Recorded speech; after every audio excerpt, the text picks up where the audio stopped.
अस्सलाम वालेकुम, मेरा नाम अम्मार ज़हरा है और सबसे पहले आप सब लोगों को मेरी तरफ से रमज़ान मुबारक। I am really very sorry कि मैं यूट्यूब के ऊपर एक्टिव नहीं हूँ, मसला आप लोगों को पता है।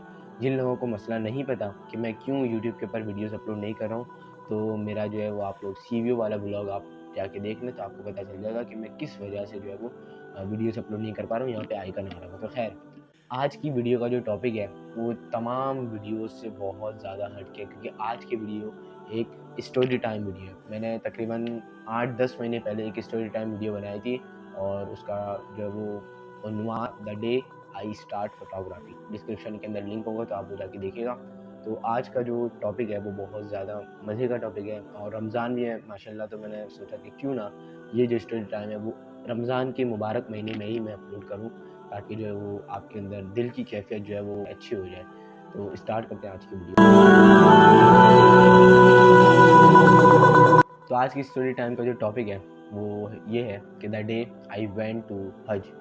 तो ये बात है तकरीबन 3 अच्छा। पुरानी और ये बात है 2015 की सितंबर के महीने की। मुझे पता नहीं था कि हम लोग हज के लिए जा रहे हैं। मैं एक दिन मदरसे से वापसी आ रहा था। मैं उस वक्त मदरसे भी जाया करता था अल्हम्दुलिल्लाह। तो मैं एक दिन मदरसे से वापसी आ रहा था। मैंने अपने घर का दरवाज़ा नॉक किया।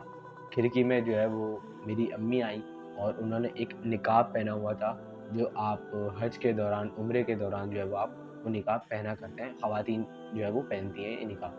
तो मैंने बोला ये निकाब तो मैंने अम्मी के चेहरे पे पहले कभी नहीं देखा। मैंने बोला कुछ होगा? तो अम्मी ने लिया होगा। तो ख़ैर मैं फिर घर में ऊपर चढ़ा हूँ वगैरह, जो है सब लोग पैकिंग में मसरूफ़ हैं। एहराम जो है वो पैक कर रहे हैं, कपड़े वगैरह पैक कर रहे हैं। अब मुझे ये सारी चीज़ समझ आ रही थी कि हम लोग कहीं पाकिस्तान से बाहर तो जा रहे हैं, इतना मुझे समझ आ गया था। मगर एक चीज़ मुझे जो है वो समझ नहीं आ रही थी कि जो एहराम है ये क्यों पैक करें? क्योंकि उस वक़्त ज़ाहिर-सी बात है मुझे पता नहीं था कि एहराम किसे कहते हैं। इतना पता था कि हज और उम्रा होता है, ये नहीं पता था कि एहराम कहते किसे हैं। अब उस वक़्त मुझे जो है वो प्लेन में बैठने का बहुत ज़्यादा शौक होता था। हम लोग जो है वो पहले पाकिस्तान से बाहर आते-जाते रहते थे। अल्हम्दुलिल्लाह अल्लाह ने जो है वो बहुत ज़्यादा हमें घुमाया है। जितनी भी जगह भी घुमाया है अल्लाह का बहुत-बहुत शुक्र है। तो ख़ैर हम लोग जो है वो जा रहे थे सऊदी अरब हज करने के लिए, मगर उस वक़्त ये मुझे नहीं पता था कि हम लोग हज करने के लिए। तो हम लोगों ने बैग वगैरह पैक किए, मेरी अम्मी ने बैग वगैरह पैक किए, कपड़े वगैरह पैक किए और फिर पैकिंग वगैरह करके हम सब घर वाले, मेरे मामू के घर, मेरे चाचा के घर, मेरी खाला के घर, मेरे फूफो के घर, सबके घरों पे हम लोग मुलाकात करने के लिए चले गए। ज़ाहिर-सी बात है आपको पता होगा कि हज करने के लिए या उम्रा करने के लिए हम जाते हैं, तो मुलाकात जो है वो करते रहते हैं और वो दुआएँ वगैरह के भी बहुत सारी मतलब चीज़ें होती है। तो उसके लिए हम लोग गए थे सबके घरों पे और सब लोग कह रहे हैं कि दुआओं में याद रखिएगा ये वो। अब मुझे उस वक़्त समझ नहीं आ रहा था कि जो है वो हो क्या रहा है। मुझे बस इतना था कि प्लेन में बैठना है और पाकिस्तान से बाहर जाना है घूमने के लिए। मेरे दिल के अंदर ये था कि हम लोग जा रहे हैं घर वाले घूमने के लिए। तो वो दिन करीब आ गया कि जिस दिन हम एयरपोर्ट के लिए रवाना हुए, हमारे सारे घर वाले, चाचा, खालू, मामू वगैरह सब लोग हमें ड्रॉप करने के लिए एयरपोर्ट आए। एयरपोर्ट पे फिर सबसे गले वगैरह लगे, सलाम दुआ की, दुआ की दरख्वास्त, इस तरह मतलब बातें वगैरह की। इसके बाद हम लोग एयरपोर्ट के अंदर दाखिल हो गए, बोर्डिंग पास वगैरह लिया, पासपोर्ट वगैरह चेक करवाया, लगेज हम लोगों ने जो है वो एक मशीन होती है उसमें लगा दिया। सब चीज़ों से फ़ारिग होने के बाद फ़जर का जो है वो टाइम है वो होने वाला था, तकरीबन आधा या 1 घंटा रह गया था। उसके बाद हम लोगों ने एहराम पहना, मैंने, मेरे भाई ने, मेरे अब्बू ने, हम तीनों ने एहराम पहना। उस वक़्त भी मुझे समझ नहीं आ रहा था कि ये हम पहन क्यों रहे हैं। मेरे ज़हन में तो सिर्फ़ यही था कि हम लोग प्लेन में बैठ के जा रहे हैं पाकिस्तान से बाहर, क्योंकि मुझे प्लेन में बैठना बहुत ज़्यादा पसंद था और विंडो सीट तो भाई मस्ट है। तो हम लोगों ने एहराम वगैरह पहना, नमाज़ वगैरह पढ़ी, देन हमारी जो है वो फ़्लाइट अनाउंस हुई। हम फ़्लाइट में बैठ के सऊदी अरब लैंड हुए हैं। मेरे अब्बू ने मुझे जो है वो प्लेन के अंदर ही कहा कि इस तरह नियत कर लो उम्रे वगैरह की। अब मुझे उस वक़्त मतलब अब्बू ने जो नियत का करने का मुझे बोला वो नियत मैंने कर ली, क्योंकि जो है वो मीक़ात आता है तो आप वहाँ से नियत करते हैं उम्रे की। तो हम लोगों ने नियत वगैरह कर ली। सच में मैं बता रहा हूँ, मुझे उस वक़्त भी पता नहीं था कि हम लोग जिद्दा के एयरपोर्ट पे हम लोग लैंड हुए। उसके बाद हम लोग अपने होटल में गए, हमने चेक इन किया, सामान वगैरह रखा और फ़ौरन हम वहाँ से हरम चले गए उम्रा करने के लिए। तो हम लोग उम्रा करने के लिए फर्स्ट फ्लोर पे गए थे, क्योंकि उस वक़्त हज का मौका था और रश वगैरह जो है वो ज़्यादा थी, तो हमें नीचे जो है वो जगह नहीं मिली थी, तो हम लोग फर्स्ट फ्लोर पे चले गए थे। तो हम लोग फर्स्ट फ्लोर पे गए और तकरीबन तवाफ़ के 4-5 चक्कर हो चुके थे, तो मेरी अचानक नज़र पड़ी खाने काबा के ऊपर। मेरी अचानक नज़र पड़ी खाने काबा के ऊपर, सुभान अल्लाह माशाअल्लाह।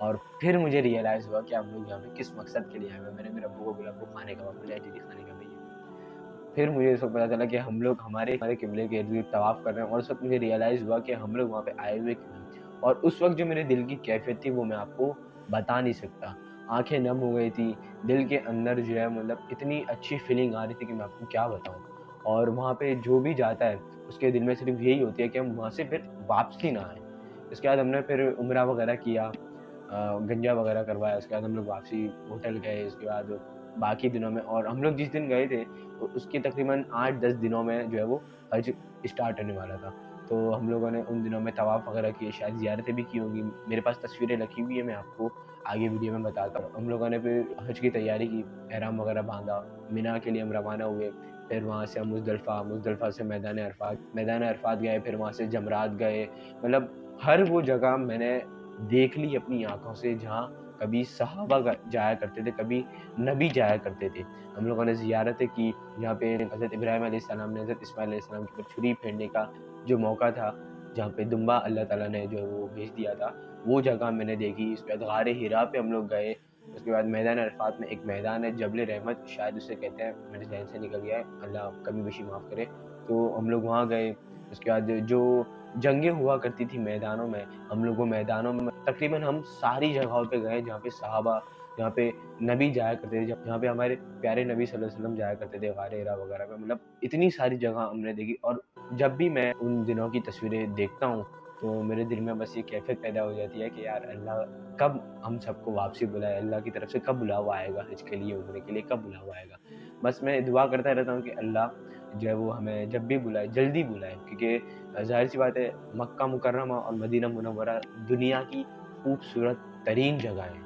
स्विट्ज़रलैंड भी इसके सामने फ़ेल है क्योंकि ज़ाहिर-सी बात है खाने का वजह से मुबारक जो हमारा किबला है उसके वहाँ जाना, अल्लाह के घर में जाना, अपने आप को हाज़िर करना, ये मतलब बहुत बड़ी बात होती है। और ये मैं वीडियो आप लोगों के साथ इसलिए शेयर कर रहा हूँ, ये स्टोरी टाइम मैं आप लोगों के साथ इसलिए शेयर कर रहा हूँ, लोगों के अंदर जो है वो वहाँ जाने का जो है वो जज़्बा पैदा हो जाए, शौक पैदा हो जाए। अगर जो इस्तिताअत रखते हैं, अभी जाने की इस्तिताअत रखते हैं तो प्लीज़ आप अभी जाएँ। हम बाकी दुनिया पे तो खर्च करते ही हैं, तो हम अल्लाह के लिए भी खर्च कर सकें, तो प्लीज़ आप उम्रे के लिए जाएँ, हज के लिए जाएँ, आगे हज भी आ रहा है और उम्रे के लिए भी जाएँ। अगर आप इस्तिताअत रखते हैं तो अभी प्लीज़ आप जाएँ। आप यकीन जानें, मैं 100% आपको कह रहा हूँ कि आपको इतना मज़ा आएगा, आपको इतना मज़ा आएगा कि जिसकी कोई हद नहीं होगी।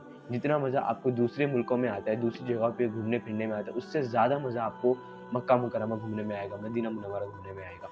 आप मदीना में, मक्का में इशा के बाद आप सहन में तो आप बैठ के देखें, आपकी दिल की कैफ़ियत इतनी बेहतरीन हो जाएगी कि जिसकी कोई हद नहीं। ठंडी-ठंडी हवाएँ चल रही होती है, लोग आते-जाते रहते हैं और मक्का मुकर्रमा, मदीना मुनव्वरा में 24 घंटे लोग आते-जाते रहते हैं। मतलब वो बंद नहीं होता है, बस वो आते-जाते रहते हैं। आप लोगों को ऑब्ज़र्व कर रहे होते हैं, ठंडी-ठंडी हवाएँ होती है और मदीना मुनव्वरा के अंदर फ़जर के वक़्त जो छतरियाँ खुलती हैं वहाँ की, उसका तो मतलब अलग ही मज़ा है, वो देखने का अलग मज़ा है। जुमेरात वाले दिन जो वहाँ के लोग रोज़ा भी रखते हैं, तो उनके साथ इफ्तार करने का अलग मज़ा। वहाँ के आप खजूर लेने जाएँगे मदीना की गलियों में, भले आप वहाँ से खजूर खरीदें या ना खरीदें, वहाँ से आप चॉकलेट्स खरीदें या ना खरीदें, वो आपको टेस्ट ज़रूर करवाएँगे क्योंकि मैं मेरे अब्बू के साथ खजूर लेने के लिए गया हुआ था और आप यकीन जानें मेरा जो है उस वक़्त पेट जो है वो खाली था, मतलब हमने खाना नहीं खाया हुआ था और हर दुकान में मैंने कुछ ना कुछ खाया है, कभी चॉकलेट, कभी खजूरें, पता नहीं क्या-क्या मैंने खाया और उसी से मेरा पेट भर गया था, मतलब इतना लोगों ने वहाँ पे खिलाया है। वहाँ के लोग इतने मेहमान नवाज़ होते हैं कि अपने मेहमानों का बहुत ज़्यादा ख़्याल रखते हैं और बहुत खूबसूरत तरीन जगह है ये दोनों मक्का मुकर्रमा, मदीना मुनव्वरा। तो प्लीज़ अगर आप अभी इस्तिताअत रखते हैं, तो आप अभी जाएँ। उस वक़्त हम लोग गए थे 2015 में, तब जो है वो हज के जो पर बंदा जो खर्चा आया था वो तकरीबन 2.5 लाख आया था या 2 लाख इस तरह से आया था। मगर अभी जो महँगाई बहुत ज़्यादा बढ़ गई है। अभी सरकारी की अगर मैं बात करूँ तो तकरीबन 9-10 लाख रुपए पर बंदा होता है, तो बहुत ज़्यादा ये हो जाता है और प्राइवेट की तो आप छोड़ ही दें, जब सरकारी के 9-10 लाख रुपए होते हैं, तो आप प्राइवेट का अंदाज़ा लगा सकते हैं कितना होगा। तो ख़ैर अल्लाह ताला ने हमें बहुत ही अच्छे वक़्त में हज की सआदत जो है वो नसीब की। आप कह सकते हैं कि मेरा निफ़िल हज हुआ है क्योंकि उस वक़्त मैं 10 साल का था, छोटा था। मगर इंशाअल्लाह अल्लाह से बहुत ज़्यादा उम्मीद है, अल्लाह फिर से मुझे, मेरे घरवालों को, आप सबको बुलाए। अल्लाह ताला से मैं हर वक़्त ये दुआ करता रहता हूँ कि अल्लाह तू जब भी बुला जल्दी से बुला, क्योंकि वो ऐसी जगह है कि जिसके लिए आप इंतज़ार नहीं कर सकते। मक्का मुकर्रमा, मदीना मुनव्वरा ऐसी खूबसूरत तरीन जगह है जिसके लिए आप इंतज़ार नहीं कर सकते। बस जहाँ पे अल्लाह आपको पुकारेगा, आपको बस लब्बैक बोलना है। तो इसलिए मैं कह रहा हूँ, बार-बार कह रहा हूँ कि अगर आप लोग कभी इस्तिताअत रखते हैं, तो प्लीज़ जाएँ, आपको बहुत ज़्यादा मज़ा आएगा। ये मैं बातें जितनी भी कर रहा हूँ, तो जो है वो वीडियो इमोशनल होती जा रही है। मैं वीडियो को इमोशनली बनाना चाह रहा हूँ। मैं खुद जो है वो, मेरी आँखें जो है वो नम हो रही है ये बातें करते-करते। मुझे पुराने दिन वो याद आ रहे हैं और मुझे फिर से वहाँ पे जाना है। मैं अल्लाह ताला से दुआ करता रहता हूँ। अल्लाह ताला मुझे, आपको, आप तमाम लोगों को, तमाम मुसलमानों को हज की, उम्रे की सआदत नसीब फरमाए। आमीन। बस आज की वीडियो में सिर्फ़ इतना ही था। मुझे और मेरे घर वालों को अपनी ख़ास दुआओं में ज़रूर याद रखिएगा। इंशाल्लाह मिलते हैं किसी नेक्स्ट व्लॉग या फिर वीडियो में। अपना बहुत-बहुत ख़्याल रखिएगा। अल्लाह हाफ़िज़।